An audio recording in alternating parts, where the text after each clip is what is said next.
Hello, and welcome to, I think this is episode 34 of the Wayward Skein podcast. We're moving right along. I'm Lynn, also known as Toll Baby, pretty much everywhere on the internet. You can find me on Ravelry, Instagram, Facebook most of the time. I do have a Twitter, but I literally only use it to update when there's a new episode.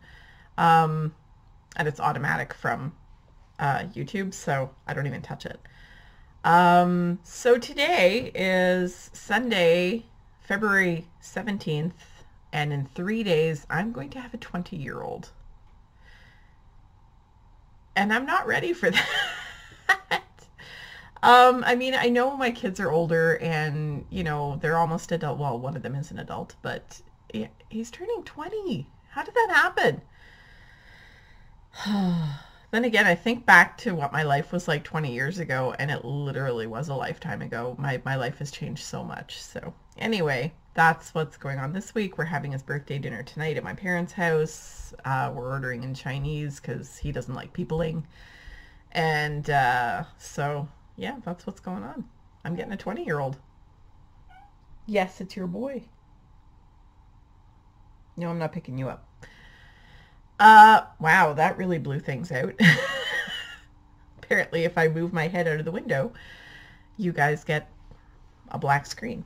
Anyway, I do have quite a bit of knitting progress this week. I'm rather proud of myself. Without further ado, ta-da! Rob's socks are finished. So these are my, nope, this way. These are my, and I'm using his sock blockers too, just to be able to show you. Because I misplaced the second wire one. I'm not sure where it went. It's somewhere on my desk.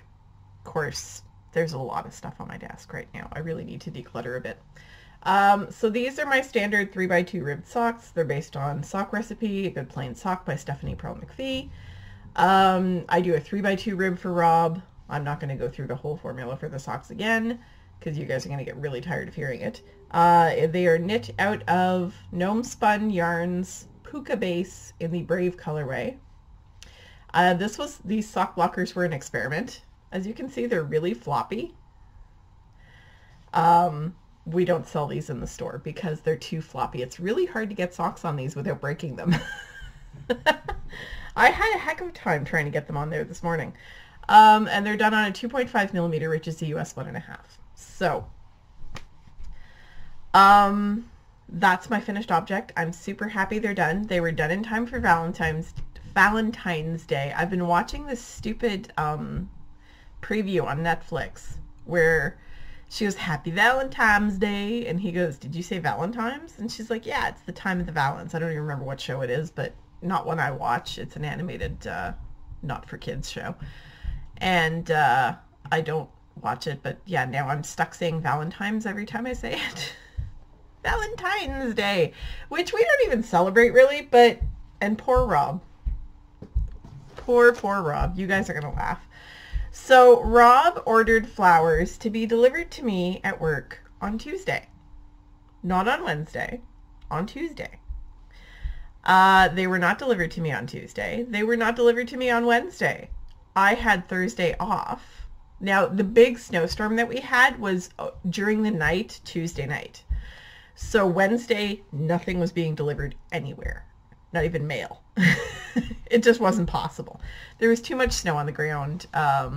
We got, to give you a hint, Wednesday morning when I got up and opened my front door, there was a drift up to here on me.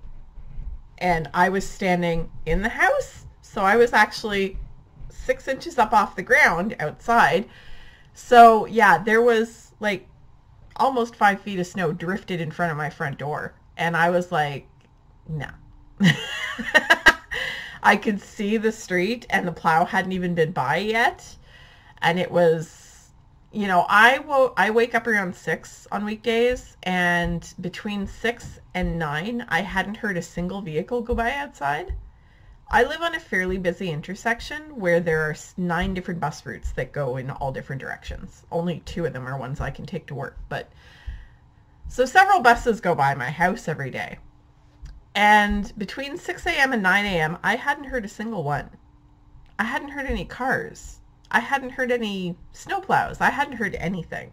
So I texted my boss and said, look, I'm not sure what's going on, but I'm going to sit tight until the plow passes and then I'll update you. Plow finally passed around 9:45, at which point I went outside and shoveled myself out of my snowdrift. It was only like 3-4 feet on the ground of drift, and the rest was pretty much clear. So I shoveled myself out, hurt my wrist again. Yay! It healed pretty quickly. I didn't re-sprain it, I just twinged it. So, but yeah, shoveling myself out was not fun. And then I trudged down to the bus stop and made it into work in record time, and there were 6 of us in the office. My boss came in a little bit later, and her boss was also in, so there were a few of us, and we got some stuff done. But it was a nightmare. So anyway, back to Rob's story. Sorry, that was a heck of a tangent. Poor Rob. He ordered these flowers to be delivered to me on Tuesday. Tuesday they weren't delivered. Wednesday they weren't delivered. Thursday they left a voicemail at my office saying, let us know when we can deliver these to you. Well, I wasn't in the office on Thursday. So, and Rob knew this, like it wasn't a surprise. I had planned to take Thursday off. So Friday, I call the florists and say, hey guys, what gives? And they're like, oh, well, we're not sure if we're allowed to deliver them now. So let me get back to head office and I'll call you back. Well, I never heard back from them. So on Friday night after I left work, I called Rob. I said, look call Teleflora back and ask for your money back because nothing was ever delivered. This is not your fault. You know, I appreciate I was a little frustrated because we don't do Valentine's Day. So why? I work in a big government complex and receiving flowers is tricky because they go to the security desk and then the security desk has to figure out who I am and then the security desk has to call me and I have to come downstairs and get them. And a couple of times now they haven't come in a box, in a vase. They've just come in a box and I've had to try to figure out what to do with them. One year I went down to the dollar store in our complex and bought one of those wine decanter thingies, and that's one of my vases in my office now. But so getting flowers at work is tricky. But so we never did get them, and poor Rob, he had to call them back and get a refund and blah blah blah and all that fun stuff. And I said, see, this is why you don't get me stuff for Valentine's Day. I do appreciate, like, he's like, well, I know you say that, but you don't really mean it. And I was like, no, I really, really mean it. I've never celebrated Valentine's Day. I'm not intending to make a habit of it in the future. So,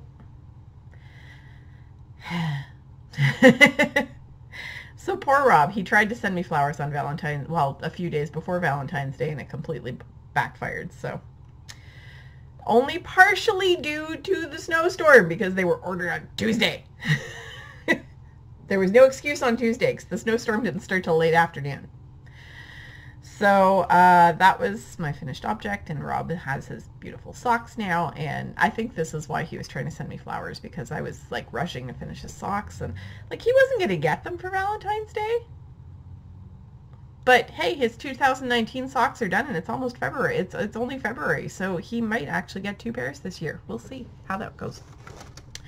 Because right now I have other things I'm working on. No, I'm going to show you that last. So I also made some progress, and I actually smartened up and actually put a progress keeper somewhere on there. Where is it? There it is. So this is where I was. Where'd it go? I lost it again. Oh, it's because it's, there we go. That's why I can't see it on the screen. It's a green locking stitch marker, which is showing up black on the screen for some reason. Right, it's that stupid. I should have chosen pink. Okay. There, I'll hold a pink one over top of it. This is where I was last week. It's like, why can't I see it? So this, hang on. This teal stripe was where I was last week. So I've done 2 whole color repeats and started a 3rd. I just finished the 15th complete color repeat, and there are 18. So 9 full repeats of the pattern, 18 full repeats of the 3 colors. So I have 3 more left to do. I'm in the middle of the 16th one. So I managed to do 13 and 14, or 14 and 15 this week. And these rows are really long. Like, I can watch an entire episode of something and not get through a row. And it's garter stitch, so it's not super exciting. So yeah, I've been forcing myself to work on this because I really want to finish it. I want to be done with it and have it off the needles. So sadly, my needle is really short and I can't show you this properly. And now I'm tangled in my yarn. There we go. No, I was trying to get it upside down. This is the Color Affection by Vera Valimaki. It starts with a big section of the main color, and then you start striping in the first contrast color, and then you start striping in and short rowing the second contrast color. And I'm showing you the back side. Sorry. This is the main side. You can see the stripes a lot better here. Of course, having the window behind it isn't helping. So you can see where the third stripes are short rowing into the bottom of the second stripe. And I only have a teeny tiny little bit. That's this end. If you can see here, I only have this much of the second stripe left to short row into. So 3 more color repeats will take care of that. And then I will be into the solid brown section at the bottom. So this is the ball that I have the most left over of.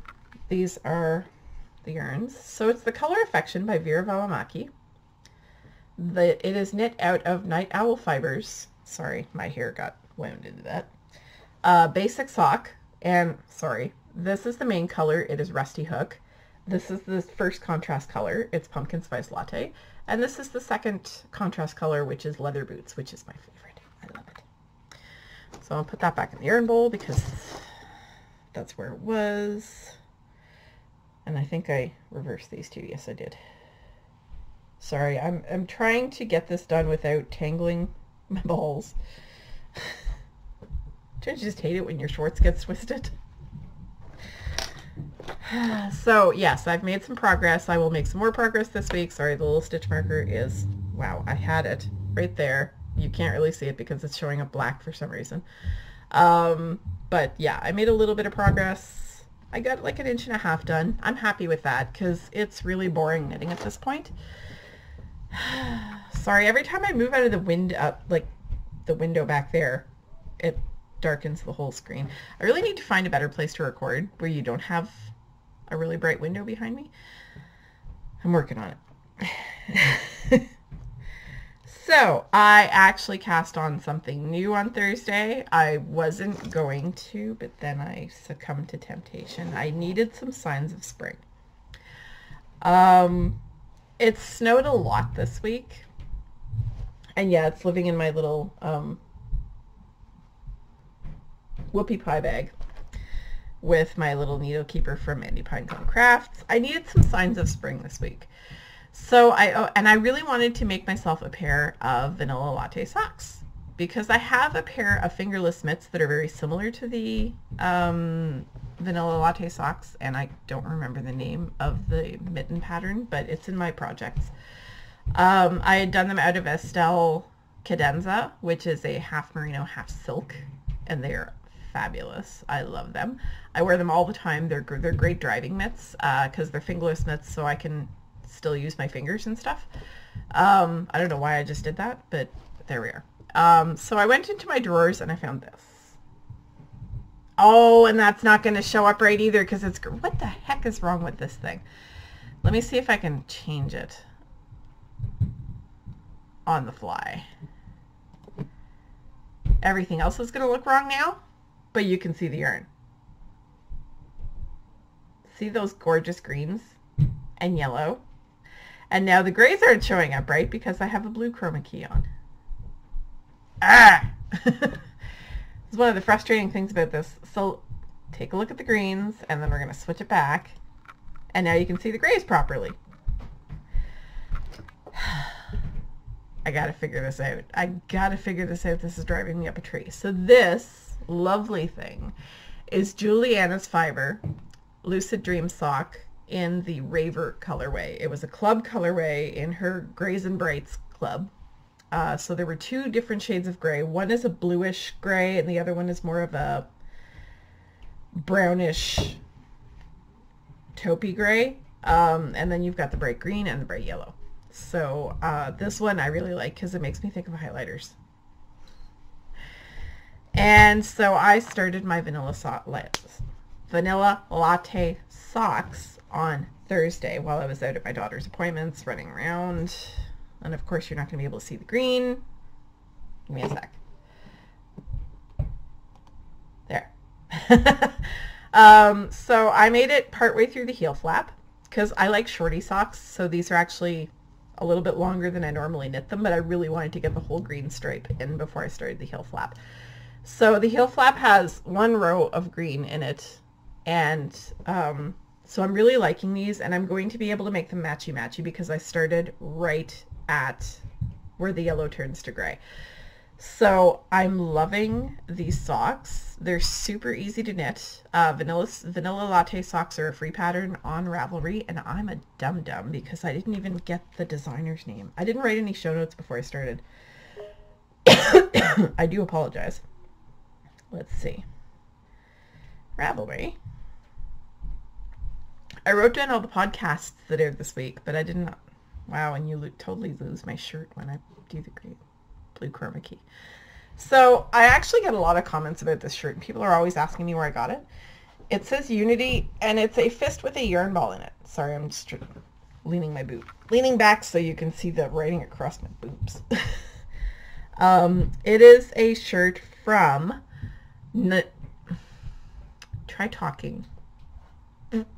Neighborhood Fiber Co., which is owned and operated by Karita Collins, who is a fantastic person.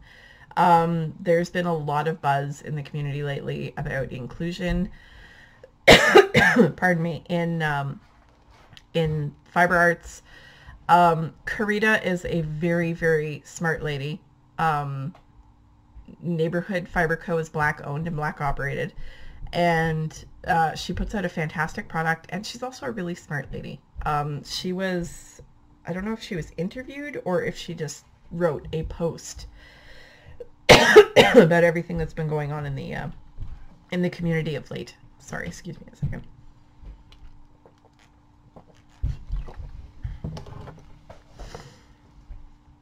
There we go. Maybe now I'll stop choking on myself. So the vanilla latte socks are by Virginia Rose Jeans. Give me a sec, I'll try to find a picture. So these are the vanilla latte socks. And she's got green stripes on hers too, which is not showing up that great. Excuse me. So anyway, if you want a really good take on what's been going on, follow Karita. She has, I'll actually repost a link to it in the show notes because it really is worth reading. And, you know, support businesses owned by people of color, support businesses owned by trans people or by gay or lesbian people. The more we support these businesses, the more we have accurate representation in the fiber arts, and it's not just a bunch of white ladies selling yarn.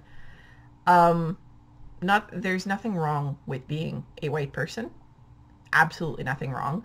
What is wrong is when people say, hey, I don't feel included, and your first reaction is, well, tough crap. There are a lot of non-white, non-straight, non-cis het knitters out there. All you have to do is go to a knitting festival and you will see more accurate representation. There are a lot of different types of people who knit. There are men who knit. There are gay men who knit. There are straight men who knit. There are any demographic you can think of. There are knitters. So why do we only see representation from, how do I put this, cis het white women, basically? You know, straight white women that I have a lot of designers and vendors that I love who are cishet white women, and that's fine. But we really do need to promote and, you know, bring into the light the work that so many of these other people do who are not cishet white women.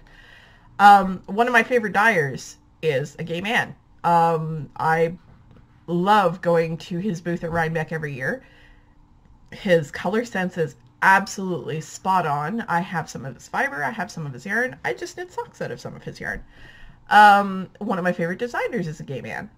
Some of my favorite dyers are women of color. You have to seek out what is not in your narrow little... Let's put it this way, because I'm not saying this very eloquently and very clearly. The more you look outside your own tiny little comfort zone, your own little narrow worldview, and I'm not saying that everybody who is white has a narrow worldview, I'm just saying that if you don't look outside your comfort zone, you're missing out on a whole lot. So much.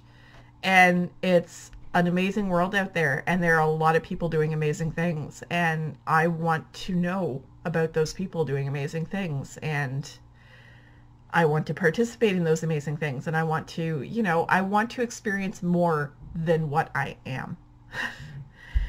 So I'm going to shut up now because none of that made any sense. And all I'm saying is that I really, you know, every time I wear this shirt, people are like, oh, where'd you get that shirt? This is a shirt that Karita sells. I bought it at Rhinebeck a couple of years ago, and I love this shirt. It really does mean a lot to me, and every time I wear it, I get comments, and Karita's pretty badass. She runs a store and dyeing company in a very expensive demographic. Area, I mean, not demographic, but in a very expensive area, and she has made an incredible success of it, and she's amazing. I have a lot of knitting friends in New York City who are part of the community that Karita fosters. She encourages, and she just go check her out. If you've never shopped at Neighborhood Fiber Co., it's worth a visit to their website. If you're in New York City, it's worth a visit to their store. Anyway, that's what, at least I'm pretty sure she has a brick and mortar store in New York City. It might not be right in New York City. I know she does have a store, but I'm going to shut up now because I'm not making sense anymore. So anyway, I've got my vanilla latte socks. And they're also done on 2.25 millimeters. As soon as I was done with Rob's socks, I cast them on the same needles. And I'm really sorry for the fuzzy black thing that the green is doing. I don't know how to fix this. I'm using Logitech's own, I'm using Logitech Capture to record the video. So if anybody knows of any little tricks for how to fix that, I'm apparently technologically inept. So that's what I have for knitting content this week. Oh, I'm not. No, it's not. Sorry, I'm going to try to do this without losing my box of mini wheats here. Because yes, I have a box of mini wheats sitting on my knitting. I did add a square from Rob's sock to the blanket. So my little scrappy blanket got an extra square this week. It was going to get 2 because I did set aside the yarn from the sock at the beginning because I wanted to start on a gray stripe. So I do have enough for a square set aside for my blanket, and I just didn't get around to it this week. I had a fair amount of executive dysfunction this week where I was like, I should be knitting, or I should be cleaning, or I should be doing something, but I just sat here. It was a stressful week. Emotionally speaking, there was a lot going on with my teenager, and there continues to be a lot going on with my teenager. I'm trying to look ahead 5 years to where she's not a teenager anymore, and where she'll be living her own life and, you know, doing her own thing, and trying to have hope for that. it's not going well right now. So I got my puka, my gnome spun yarns puka into my blanket, and you might see another square next week. You might not. I don't know. And I'm not sure why every time I try to record, my sinuses decide it's the perfect time to drain into my face. Because I don't have this problem when I'm having, you know, I'll be sitting here talking to Rob on the phone and I will not have this problem. So it's a little weird. So yeah, I had to force myself to put this down because I knit this in one evening, and it was all I wanted to work on. I just wanted to get this done. I want these socks. I really, really want these socks. And it's been a while since I've knit with Juliana's yarn. I've been hoarding it in my stash because she doesn't dye anymore. And I've been very sad about the fact that she doesn't dye anymore. And so I've been hoarding her yarn in my stash, and I have quite a bit of it. And I just needed some springy colors, and I decided that it was a good time to revisit Juliana's yarn. It's one of my favorite sock yarns, to be honest. I will use this stuff until I run out, and then I will be very sad that I have run out. But it's one of my favorite sock yarns. I've used it for shawls, I've used it for baby sweaters, I've used it for socks. I love her sock yarn. So Juliana, if you ever do listen, please come back. Not necessarily as a dyer, but I miss you. Okay, so TV-wise, I ended up watching Infinity War on Thursday morning. I had the day off. I had decided that Thursday morning was for knitting and watching Infinity War. So I watched it. And that moment happens in the last 10 minutes of the movie. So you're watching this whole movie dreading this moment. For those of you who have not seen Infinity War, I'm not going to spoil it, but there's a major, major moment that has been spoiled all over the internet. And I was anticipating this moment with quite a bit of dread because I didn't know who was going to still be around after. So I was pretty broken on Thursday morning. There were a couple that I was not prepared for, and I was just like, oh no. There was one that I was like, like the face I made when I watched the first Star Wars movie in the new trilogy. If you haven't seen those, I'm not going to spoil that either, but there's a moment where they kill off a pretty major character, and I was like, and the whole theater did the same thing. It was kind of hilarious because all of us were just so shocked and gutted, and that's what that did to me in Infinity War. So I have seen it. I'm a little broken. I'm a little sad. I don't know what comes next. I didn't go back to the Marvel map to see what comes next because there is more stuff that I haven't seen. I'm not ready for it right now. I need some time. So yes, there was crying on Thursday, and my daughter made fun of me, even though she hasn't seen the movie, so she has no idea. So yeah, I saw it. It was absolutely worth it. I can't wait until the next one comes out. The next one comes out, I think, this fall. The next Avengers movie, that is. There's a final Avengers movie that's coming out this year, and I can't wait. I feel completely pulled back into the universe because the last couple of series that I had to watch getting to Infinity War, I was just feeling so out of it, and why am I doing this to myself? And none of the minor superhero TV shows had anything to do with Infinity War at all, so I'm a little annoyed, but I did get to see them. I enjoyed them while I watched them, so that's fine. I watched the entire second series of Jessica Jones in prep for Infinity War. There were only, I think, 10 episodes, 8 or 10. So it wasn't that big a deal, but I watched those. I binged through those. Largely while I was unable to get to work on Wednesday and Monday night after work, because I work at the store Tuesday and Wednesday evenings. So I don't really watch any TV those nights because I don't get home till like 9:30. So, watched Infinity War on Thursday, watched a couple of episodes of Marie Kondo as a palate cleanser, and then I got into this TV show that I'm extremely angry nobody told me about. It's so good. So I saw a meme on Facebook last week about, it was Dr. Cox on Scrubs. Now, I don't know if you've ever seen Scrubs, but it is hilarious. It is the best medical comedy show I have ever seen. Would you guys quit it? Hey!